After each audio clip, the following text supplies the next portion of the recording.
In today's video, I'm going to teach you how to add Illustrator credit on KDP, especially useful for beginners who are navigating Kindle Direct Publishing for the first time. So if you're ready to acknowledge the creative genius behind your book's illustrations, let's jump right in and walk through the steps together. First, you'll want to start by editing your book within the KDP Bookshelf. If you're new to KDP, the bookshelf is where you'll find all the books you've published or are in the process of publishing.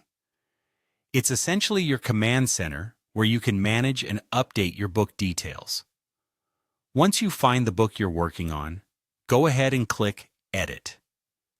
This will bring up all the editable sections relating to your book, from the title to the description, and most importantly for today's task, the contributor details.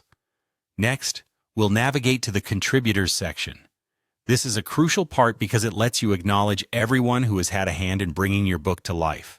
It's important to correctly attribute credit to each of the roles, be it the author, illustrator, or editor. So find the Contributors tab and click on it. This will take you to a page listing all the contributors you've already added, if any, or allow you to add new ones. Once you're in the Contributors section, you'll need to select the appropriate role for the illustrator. You'll see a drop-down menu filled with different roles, and here is where you'll pinpoint and select Illustrator from the list.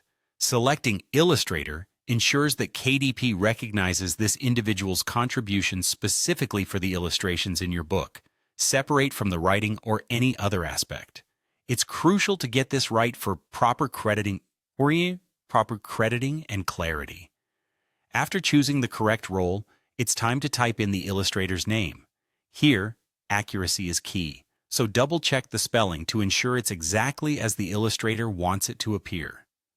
You can enter their full name, first name, or however they'd like to be recognized. This name will appear exactly how you enter it, so if there are any preferences in terms of middle names or abbreviations, make sure to include those as well. And just like that, you've successfully added credit for the illustrator on KDP. Remember, acknowledging the work of illustrators not only shows respect for their contributions, but also enhances the professional presentation of your book. It's a straightforward process, but it's an important one. Make sure to save your changes on KDP and revisit your bookshelf anytime you need to make further adjustments. Thanks for joining me in this tutorial. If you found it helpful,